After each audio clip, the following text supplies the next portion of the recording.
Dá uma olhada nesse animal. Qual é a primeira palavra que vem à sua mente para descrevê-lo? Provavelmente peixe, se você tem português como língua materna, né? Em inglês usaríamos o termo fish. Esses dois termos têm exatamente a mesma origem no proto-indo-europeu, ao menos no ramo mais ocidental, indicando que é uma palavra muito antiga, com milênios de existência, para se referir a esses animais especificamente.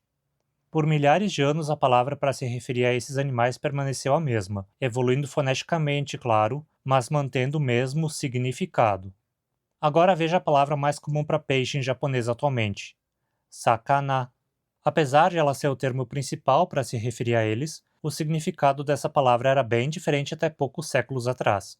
Sakana é um composto formado de saka, que significa sake, a bebida alcoólica japonesa mesmo, e na, que significa acompanhamento, guarnição, um alimento consumido junto a outro alimento ou uma bebida. Ou seja, sakana originalmente significava acompanhamento de sake, um alimento que se consumia enquanto se bebia sake.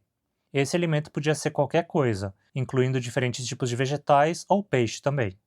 O processo que leva uma palavra que originalmente significava algo como acompanhamento de sake a significar peixe é chamado de câmbio semântico, ou mudança semântica, deriva semântica, entre outros termos.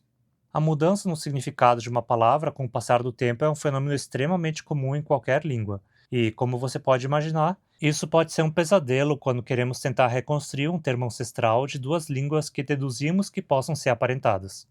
Se não tivermos registros de como um câmbio aconteceu e ele for muito antigo, pode ser praticamente impossível conseguir relacionar dois termos. Mas o que leva os falantes de uma língua a mudarem o significado de uma palavra? Quais são as motivações por trás disso? Uma das motivações mais básicas é a necessidade de dar nome a um objeto ou uma ideia nova, que não existiam anteriormente. Nesse caso, pode-se usar uma metáfora para nomear o novo conceito.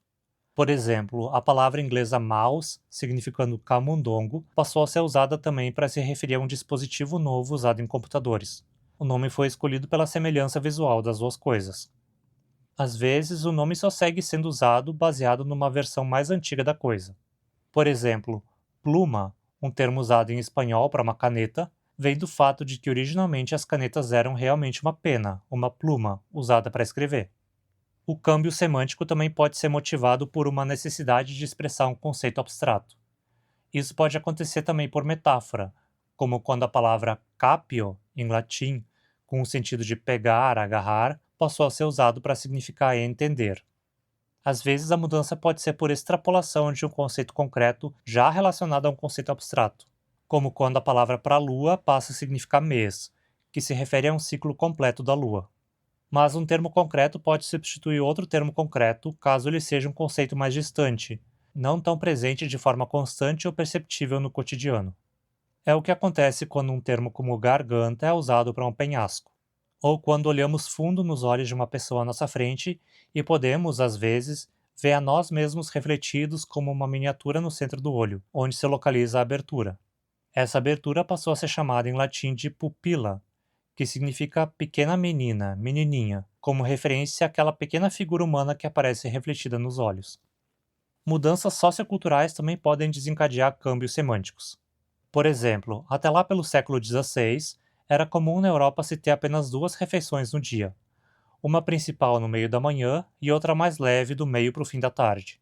A refeição principal do meio da manhã era chamada em francês de dîner ou déjeuner, ambas vindas do latim desjejunare, desjejuar, ou seja, quebrar o jejum. A segunda refeição, do meio para o fim da tarde, era chamada de souper. No século seguinte, se tornou comum na aristocracia fazer a refeição principal perto do meio-dia. Isso fez com que fosse necessário comer algo pela manhã por causa do longo tempo entre a hora de acordar e a hora da primeira refeição. Assim, o termo dîner continuou sendo usado para a refeição principal, agora servida ao meio-dia, e o termo déjeuner, que antes era um sinônimo de dîner, passou a ser usado para se referir à primeira refeição da manhã. A refeição souper passou a ser uma refeição comida à noite.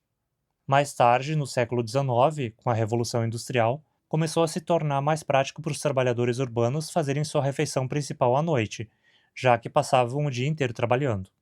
Assim, dîner, a refeição principal, passou a ser aquela comida à noite, enquanto souper se tornou um nome para uma refeição adicional, comida ainda mais tarde na noite. E déjeuner passou a ser refeição comida ao meio-dia. Já a refeição da manhã recebeu um nome novo de petit déjeuner, pequeno déjeuner. Assim, a palavra que originalmente significava desjejum, a primeira refeição do dia, passou a se referir ao jantar, a última ou penúltima refeição do dia. Fascinante, não? Um câmbio semântico também pode acontecer quando uma palavra é substituída por outra que é usada em contextos semelhantes, que estão relacionadas entre si numa situação. Por exemplo, o verbo plicare, em latim, significava dobrar. Uma coisa que era dobrada com frequência eram as velas de um navio. Os marinheiros dobram as velas quando chegam com o navio até o porto. Assim, o verbo plicare passou a ser usado também para se referir a chegar, pela frequente associação entre os dois conceitos. E daí temos o sentido de chegar desse verbo em português atualmente. Em inglês, a palavra board inicialmente se refere a uma simples tábua. Mas como uma mesa é formada basicamente de uma tábua na horizontal, o termo passou a ser usado para se referir a uma mesa também. Um grupo de pessoas reunidas para discutir um assunto costuma se sentar ao redor de uma mesa, e dessa forma o termo board foi expandido de novo para se referir a essas pessoas.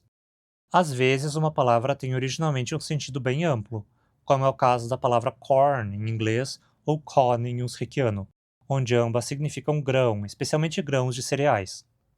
Mas em diferentes culturas existe um item dentro de uma categoria que é o protótipo dela, digamos. A primeira coisa que vem à mente quando pensamos na categoria. Nos países da América do Norte que falam inglês, o grão prototípico é o milho. E assim a palavra corn passou a ter um sentido mais restrito ao milho especificamente. Por outro lado, na Europa Central, o grão prototípico é o centeio, de forma que em usriquiano a palavra desenvolveu um sentido mais restrito desse grão. O contrário também ocorre, onde um termo que inicialmente se referia apenas a um protótipo de uma categoria é estendido para a categoria inteira. Vemos isso com o verbo tenere, que em latim significava segurar, a forma prototípica de possuir uma coisa. Assim, o verbo adquiriu o sentido mais amplo de possuir, chegando ao sentido que ter possui em português. Em todos esses usos, a mudança de significado é feita de forma consciente e intencional pelos falantes. Mas às vezes a mudança pode acontecer porque o conceito se trata de algo do qual os falantes não têm conhecimento aprofundado, gerando confusão que por fim se estabelece na língua. Por exemplo, em latim temos a palavra mus, que significa camundongo, talpa ou talpus, que significa toupeira, e sorex, que significa musaranho. São três animais completamente diferentes e apenas muito distantemente relacionados, mas todos têm esse jeitão pequeno, peludo, de focinho comprido. Para pessoas não acostumadas a lidar com esses animais, eles podiam todos parecer a mesma coisa. Assim, em italiano moderno temos topo para se referir a um camundongo, sendo que essa palavra derivou da palavra em latim para uma toupeira, enquanto em francês temos a palavra souris para camundongo, um termo que veio da palavra para musaranho em latim. Muitas vezes, um conceito novo é introduzido inicialmente por uma expressão relativamente grande que depois é reduzida, levando a uma mudança no significado da parte que sobrou.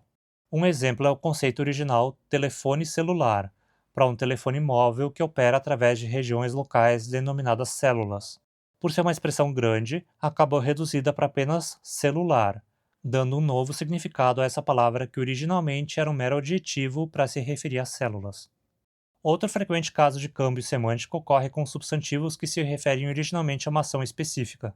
Num conjunto de conceitos relacionados, o mais frequente é que coisas mais concretas, como o resultado de uma ação ou o local onde a ação ocorre, são mais prototípicos que a ação em si. Assim, por exemplo, um termo como prisão, originalmente se referindo unicamente ao ato de prender, a ação em si, passa a significar também o efeito de prender e o local onde a ação de prender ocorre. Temas que costumam ter grande carga emocional, seja positiva ou negativa, também costumam sofrer câmbio semântico frequentemente, muitas vezes através de metáfora ou metonímia para tornar o termo mais suave ou mais agressivo, dependendo do objetivo. Por exemplo, o verbo morrer pode ser inadequado para se referir à morte de uma pessoa, dependendo do contexto, e pode ser suavizado para expressões como partir ou nos deixar, ou pode ser reforçado de forma agressiva com expressões como bater as botas ou ir de arrasta. Termos tabus numa sociedade, como coisas ligadas a sexo, excrementos, morte ou religião, costumam estar entre os que mais sofrem câmbio semântico. pois um termo novo é introduzido como um eufemismo, mas pelo uso frequente, logo seu caráter suavizador se perde e um novo termo precisa ser puxado para suavizá-lo de novo e assim por diante. E esses são os principais motivos que levam uma palavra a mudar de significado numa língua. Agora me diz aí, consegue me dizer qual deles levou à mudança de significado em japonês da palavra sakana? E se você é conlangueiro, já aplicou câmbio semântico nas suas conlangs? Comenta aí algum exemplo. Se você gostou desse vídeo, que tal se tornar um membro desse canal? Além de me apoiar para que eu siga produzindo conteúdo de línguas e linguística semanalmente para você, você ainda tem alguns mimos em agradecimento. E muito obrigado a todos que já são membros. Outras formas de apoiar o canal são através da campanha do Apoia-se, fazendo um Pix ou dando um valeu demais aqui no YouTube.